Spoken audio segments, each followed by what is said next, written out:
Alright guys, Naturals here, and today I'm actually going to be showing you the best ways to actually grow your YouTube channel.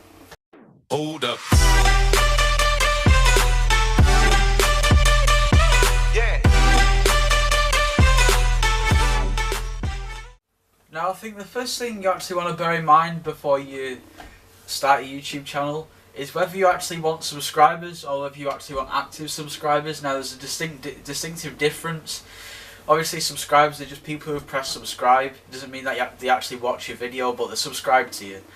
As active subscribers are actually the people who are going to watch your videos as soon as they're uploaded. Well, maybe not even as soon as they're uploaded, in and around the time period of when they're uploaded. So that's what the difference. So say if you just want subscribers, then I would actually recommend that you do like sub for sub and things like that if you just want subscribers. But if you want active subscribers that are going to stay active on your channel and actually watch your videos, then you definitely don't want to do sub for sub. You'd stay away for as much as you can. Maybe to like start you off, get you going.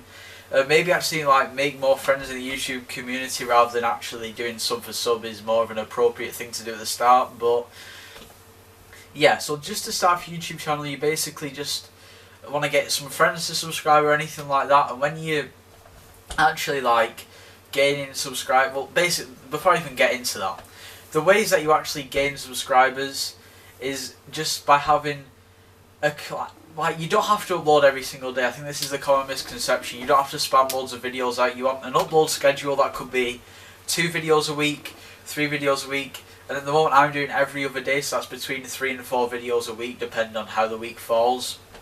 I used to do every day, but I felt that was like a push. A lot of my videos were rushed and the quality wasn't there.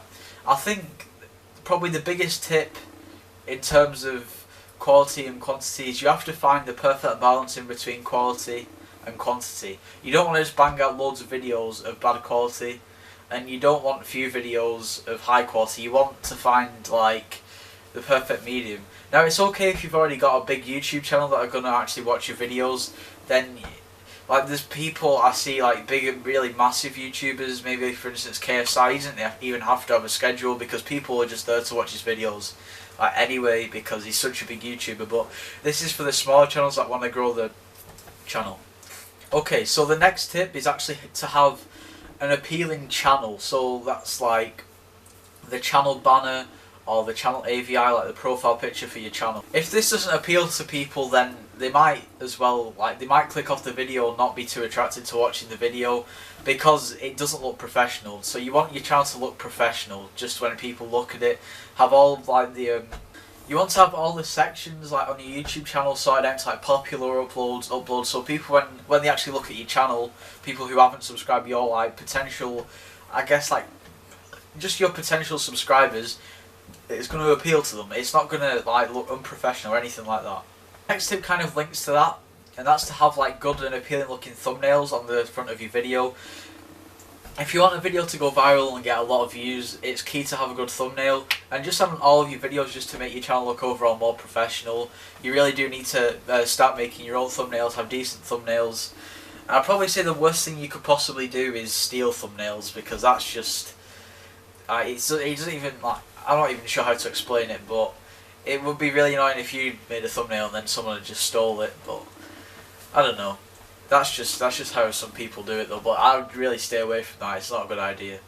The next thing is like people say it works and it's relevant. And I don't know. But the tags. A lot of people say this is a tip. I'm not 100% sure. I'm not convinced whether this actually works. But there's so many videos on YouTube nowadays, you need to get your video out there. So you might as well in your tags put like your channel name, the game that you usually play on your channel, the game that you're playing in the video, the thing that you're doing in the video, maybe if it's a vlog, the place that you are in the video, if it's a vlog, and everything about the video. Now when it comes to actually giving your video a title, you can actually, there's 100 characters, there's 100 like letters that you can use on YouTube in the title, and I do recommend that you use a lot of those. Maybe have longer titles because your videos are going to get searched a lot more than they would have before because it's there, like it's in front of people, it's there, and people don't have to be so specific when they're typing things in. They can type like you could, I don't know, it's hard to explain, but you could phrase your video in one way, and you can also in the same title phrase it in a different way because it's got more chance of somebody actually searching it. So that's another tip about the titles. Now, yeah, I'd say it's a good like tip with the titles, but you don't obviously at the same time you don't want your title to be like sentences. You want it to be like a reasonable amount of letters, just so it doesn't like just overwhelm people when they look at it. So it wants to be just like a good amount, just like a good nice phrase maybe, not just the word. Okay, so this is probably the most important tip that I can actually give you, and that is it's just stay motivated. Don't give up on your channel. As long as you keep consistently uploading and have a good upload schedule, then it's really hard to fail. Now it might take a lot of time. Like it takes everyone different amount of time to like really properly start to grow. But once you start growing, then it's gonna keep coming and happening. So you just have to stay motivated and just don't give up. It's just the biggest tip I could give you. If you start a YouTube channel and just think, oh yeah, I'm going to upload every single day, everything's going to be perfect, it doesn't work like that. You've just got to stay focused on what your end goal is, and it'll happen eventually. It's just, if you just focus on what you want to do, then it's going to happen, and that's pretty much, that's all I have to say. Like, there's nothing else that I can really put about that point, because you just have to stay focused, completely focused in the zone all the time, and it'll come eventually, it'll happen. Okay, so there's another thing that kind of links to my last point, and that's you've got to be like resilient. You've just got to stay with it through the bad moments and the good moments. So say if you've been gaining quite a few subscribers, and all of a sudden like your growth just goes completely, and you just stay there. You're not getting any subscribers, maybe losing a few here and there. Well, that's what happened to me for like a week maybe, and that was last week. But you just got to keep going, and eventually you'll just get out of the dry streak, and then your subscribers will start subscribing again, and it just seems like it's worth it.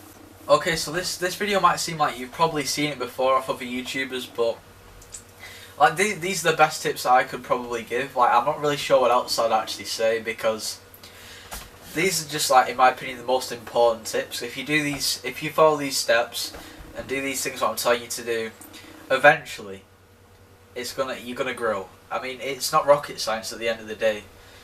If you're consistent, if you have a good professional looking channel, if your videos are of a decent quality, and on popular topics as well, that's another thing. If they're on popular topics, then it's just gonna be even easier. You're gonna grow. Don't think it's like not like well thought of to, like, when there's topics like that red hot whatever it was, the 1,000 degrees knife challenge.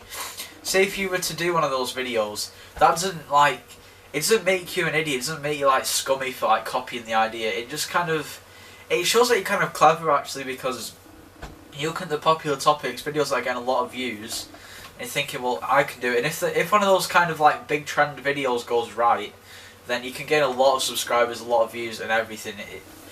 It's really not a bad thing to do, but you've got to be careful. To a certain extent, it's not a bad thing to do. And a similar thing to that is clickbait, and I'm not in any means there's a difference. There's a difference between clickbait, because everybody wants every creator wants their fans or their viewers to click on the video. And that is, in essence, is clickbait. You're going to make an appealing thumbnail so people will click on the video. Now, there's a difference between it being clickbait and it being misleading. And that's what YouTube don't want, the misleading bit. Clickbaiting isn't misleading. It's hard to explain. There's a fine line between it, but clickbait is where you try and make something attractive to like the viewer, so they'll actually click on it. But it's got to be completely relevant to the video. Like the 1,000 degrees knife challenge, in the thumbnail with like when the knife was obviously photoshopped red. I mean, that's like borderline. I mean, it's kind of misleading because obviously the knife isn't red, but well, it does go a bit red, but it's not fully red. But it's like borderline because it's partially true, but it is also edited, so it's not quite misleading. But what I mean like misleading is when I think there's the YouTuber called Derv. He's a complete idiot. I don't know what the hell he thinks he's doing. I saw one video and it was like, my teacher likes me or something like that. He's like 12 and he said this happened when he was like 10 years old. And it was because his teacher said that his aftershave tastes nice. What? But he just made that up on the spot. You can completely tell. That is what misleading is. It's just the worst. Like, I can't even explain, but that is the definition of misleading. If you want to know what misleading is, then watch Derv, D-U-R-V. Actually, I'm not even gonna leave the link in the description. He doesn't deserve it. He's an idiot. Not like anyone's probably gonna click on it anyway. But you just want to stay away from the things he does. Like, fair enough, it's got him all of his subscribers, but he gets a lot of hate, and it's kind of warranted because his videos are so misleading. It's unreal. So yeah, clickbait, but not misleading. So, clickbaiting your titles, it's got to be not misleading though. It's got to be believable. It's got to be what's actually in the video. A slight over exaggeration isn't too bad, but not completely misleading. So yeah, I think that's pretty much the end of the video. That's all the tips that I've got. There is little minor things, but they're the major things that will help your channel grow. I suppose I've thrown in a few things not to do. So, if you did enjoy this video, make sure you do leave a like, subscribe if you're new, and I'll see you next time.